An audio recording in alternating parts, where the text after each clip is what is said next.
his place as president of this country to call for such a conversation? Is it that you're saying probably it is not timely, or what do you feel? What is your genuine opinion about discussions of a vision for a country beyond the one we have? I am happy with having a national conversation. But you saw, do you remember when the Gen Zs were being killed in Parliament? Do you remember that guy who was kneeling down and aiming at people? That guy needs to be on the table when we are having a national conversation. When we were in Olkalau, and there were guys whose faces were covered in balaclavas, those guys need to be at the table in the national conversation. When these young persons died, Albert Ojwang, in a police cell, those policemen at whose hands Albert Ojwang died need to be at that table in that national conversation. Then we can look at them in the face and ask them, what happiness do you derive from killing us? Mm-hmm. So let's not just have a national conversation or we are calling some elected leaders who come in suits and ties. What we want is those goons and the goon masters and every member of parliament who've been mentioned in the killing of our people to sit at that national dialogue table. Otherwise, we are not going to be happy to have that national dialogue. Mm-hmm. The men and women who shot at us in Wetima, they were aiming at windscreens and shooting our tires. We want them at that national dialogue table. So let William Ruto not think that we are going to just have a dialogue that is just supposed to come and camouflage and cover over things. Mm-hmm.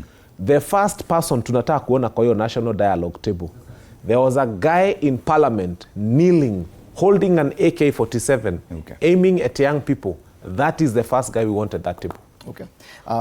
Critics of the president feel that it would appear, is the president launching his campaigns for 2027 and him needing to run the narrative or own the narrative that people are talking about. And it was very fast after his pronouncement about the Vision 2060. Very many politicians, especially those from the opposition, made a comment about it. Don't you think that probably, even if it's political, the president is finally directing the narrative and what people are talking about? The president is giving us wrong narratives, okay? Number one, how far are you with bottom up? That was your promise to Kenyans. Stop giving us something new. When you look at Obama, when he spoke about Obamacare, when he finished his first term, his conversation was about, I have delivered on my Obamacare.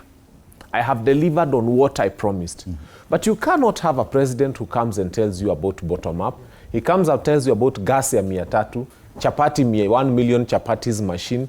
He comes and gives you so many processes. He tells you about 1,000 dams. He tells you about so many things. After he's not been able to deliver on that, he comes and starts speaking about something very interesting. He decides now we are going to discuss about Singapore.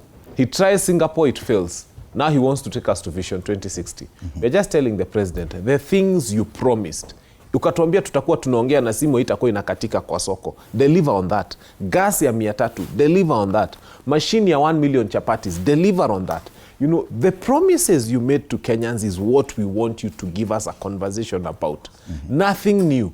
Alafu history yako ya bottom up. Kenyans had believed in you, they had believed there's going to be something called bottom up. Ukasema serikali umeunda na mama mboga.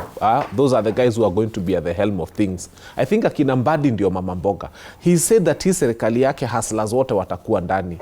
I have never even seen, so let him first keep his promise. Okay. And then now come up with a new promise.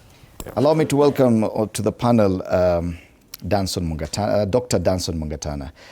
He's a Senator Tana River, member of the Pan-African Parliament. Karibu sana. Asante. Yes. Thank you very much for having me. You found us discussing this issue about Vision 2060 as